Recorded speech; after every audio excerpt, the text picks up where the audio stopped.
Voici donc ma future artillerie pour le jeu Kings of War, pour mon armée de morts vivants. Nous avons des balistes et une forme de catapulte très séduisante, avec un crâne de mammouth ou un crâne d'éléphant. Il n'y a même pas besoin de servant parce qu'elle s'auto-serve. J'ai fait imprimer ces machines de guerre par Goose Minis, chez Etsy. Dans la liste de morts vivants pour Kings of War, on a le droit qu'à un type de machine de guerre, la catapulte funèbre. Donc en fait, ce serait plutôt ce type que cette baliste. Il y a un problème aussi d'empreinte au sol, parce qu'à la base, ils acceptent, comme toute artillerie, dans Kings of War, à des socles de 5 par 5. Manifestement, ce n'est pas assez gros pour ce genre d'artillerie qui sont énormes. J'ai fait des socles de 6 par 12. Et ces petites plaquettes de bois déjà, donc il va s'adapter, ça s'adaptera parfaitement pour ce type de pièce d'artillerie. Et pour l'autre, la baliste, en fait je prends, je pense, un socle de char. Voilà, je pense que ce sera pas mal. Bon, il y en a un qui sera aimanté, là l'autre ne sera pas aimanté. Tant pis, ici ça fait des socles de 5 par 10. Bon, même s'il n'y a pas ce type d'artillerie dans Kings of War, baliste, bon, à la rigueur, comme l'empreinte est un petit peu plus proche de la vérité, de la réalité, et ben j'utiliserai peut-être plutôt cette artillerie là, même si ce ne sont pas des catapultes, pour représenter mon artillerie.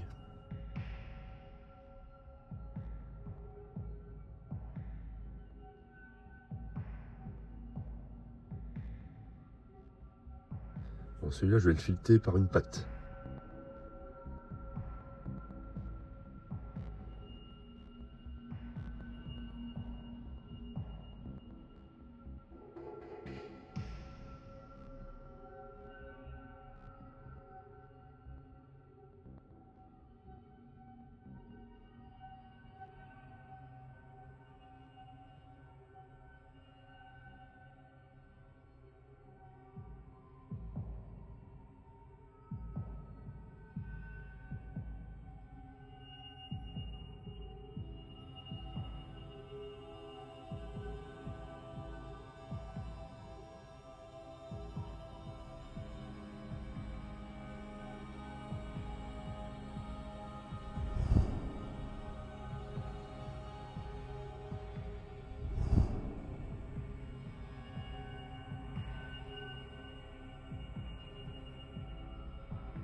Pour démarrer, on utilise la Speed Pen Palette Bone de chez Army Painter pour peindre les squelettes sur le côté et les arcs de la baliste.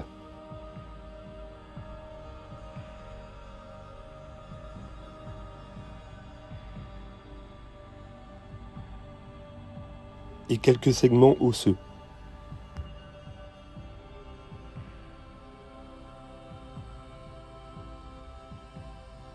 Ensuite, on utilise la Contrast Skeleton Horde de chez Citadel pour peindre les crânes.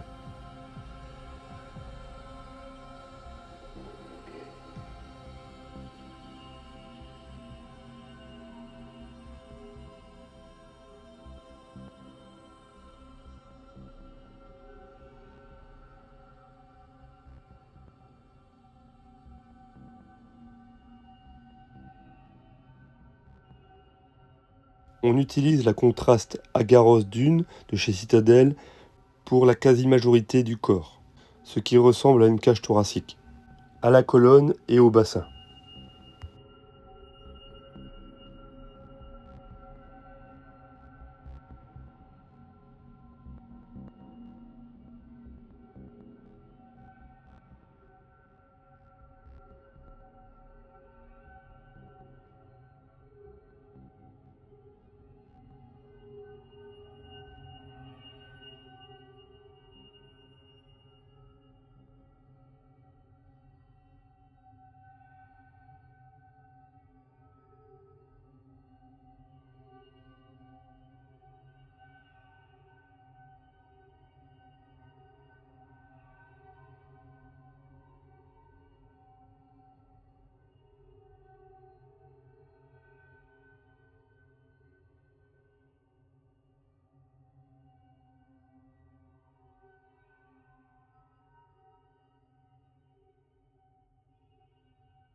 Comme d'habitude, la première couche de la base au Rhinox Hide de chez Citadel.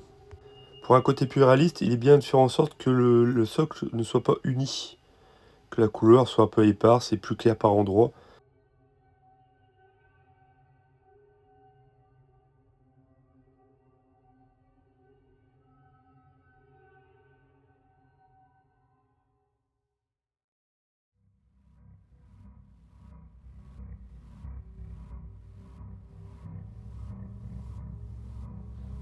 De la Speed Paint Malignant Green de chez Army Painter pour les cordes des balistes.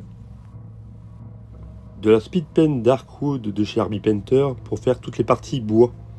Nous avons les manches des drapeaux et les carreaux des balistes.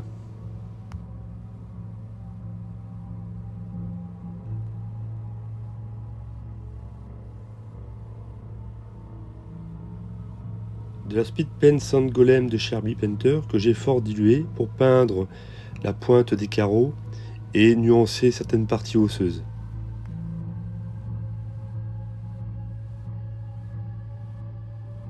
De la plate mail métal de la gamme AR métallique de chez Army Painter pour le peu de parties métalliques.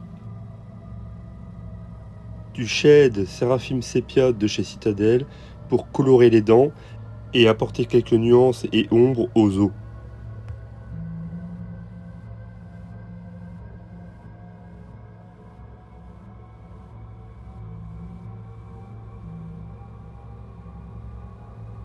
On poursuit par ma recette habituelle pour les socles, en poursuivant par un brossage à sec des bases par le Moonfang Brown de chez Citadel. Puis un brossage à sec au Balor Brown de chez Citadel sur une surface moins importante. Et enfin un brossage à sec encore moins important à l'Ushaptibone de chez Citadel.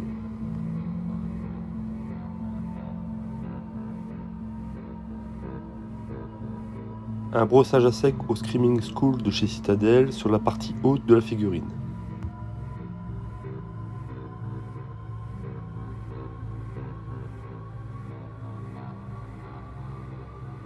Du weathering sur les parties métalliques avec du dry rust de chez Army Painter Effects. De la rouille quoi.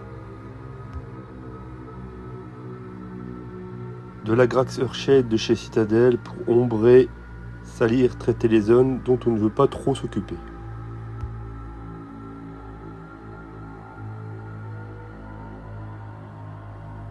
On appliquera de l'herbe statique type Woodland Scenics. Ce sera de l'herbe brûlée type milieu fin été.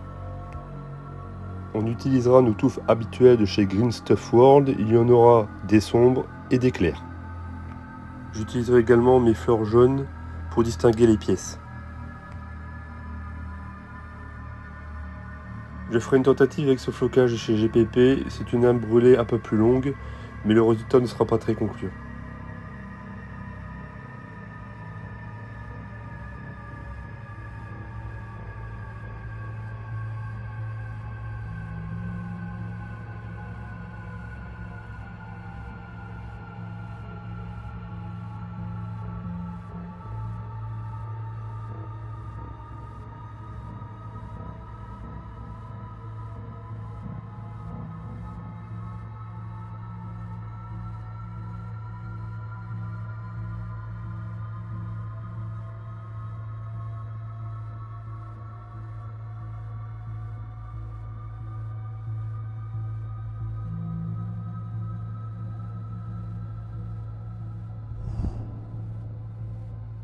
Army Painter propose cet ensemble de couleurs entre une base, une couleur moyenne et une couleur haute, pour les éclaircies. Ça marche pas mal le travail d'avoir des couleurs préétablies. Je commence par l'Elemental Bolt de la gamme R de chez Army Painter. Cette couleur moyenne sera majoritaire et je viendrai à ma guise l'éclaircir ou l'obscurcir.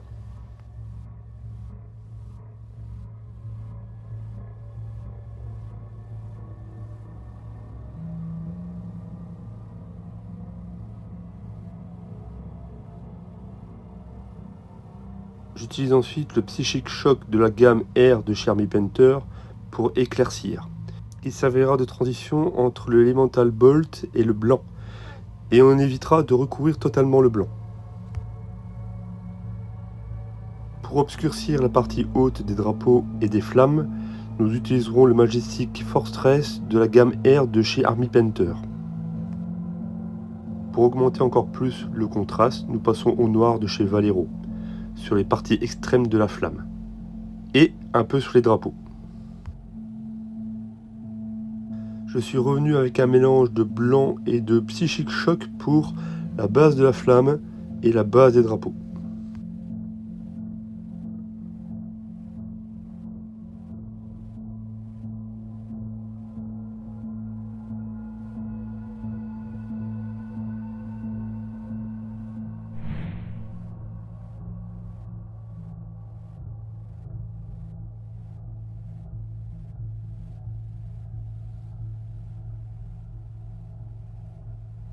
Voilà, c'est une nouvelle avancée pour mon armée de morts-vivants. Les catapultes funèbres sont finies. Alors, il y en a vraiment 2 catapultes funèbres et 2 balistes. Comme je disais précédemment, on se contentera visuellement de ces catapultes. Et peut-être sur le terrain, vu la base de ces deux-là. Elle représente à l'unité 95 points sur la table. Il me reste encore pas mal de squelettes à faire. Quelques vampires. Pour me motiver, je vais faire une partie avec un ami bientôt, dans un format de 1150 points, la moitié du format compétitif. Ça permettra déjà de bien appréhender les règles de Kings of War, le déploiement et les listes d'armées. Comme tout débutant, je vais certainement faire énormément d'erreurs dans la composition de cette liste, et on apprend de ses erreurs, donc voilà. Je vais jouer avec un ami, et on fera certainement mort-vivant contre gobelin. Lui-même a quelques ogres, donc ça permettra peut-être de faire une armée, soit gobelin-ogre. Vu que les ogres ont droit à une alliance gobelin, les gobelins rouges il me semble, donc ça permettra d'aligner quelques figurines. En tout cas, je pense qu'elles seront quasiment toutes peintes. Oui, j'aime bien effectivement avoir des armées peintes. Je n'aime pas trop jouer avec des armées grises, non peintes, sous-couchées à la bombe. Tu vois, je préfère finaliser complètement mon armée avant de la jouer. Bon, ça c'est tout à chacun de déterminer ce qu'il veut à ce niveau-là. Moi, je vais toujours jouer ainsi. J'ai toujours cherché à ce que tout soit peint pour jouer avec. C'est une raison comme une autre pour se motiver à peindre et à finir ses armées. Comme d'habitude, si mes vidéos vous plaisent, likez, laissez un commentaire et abonnez-vous. Je vous remercie. Salut la compagnie et à très bientôt.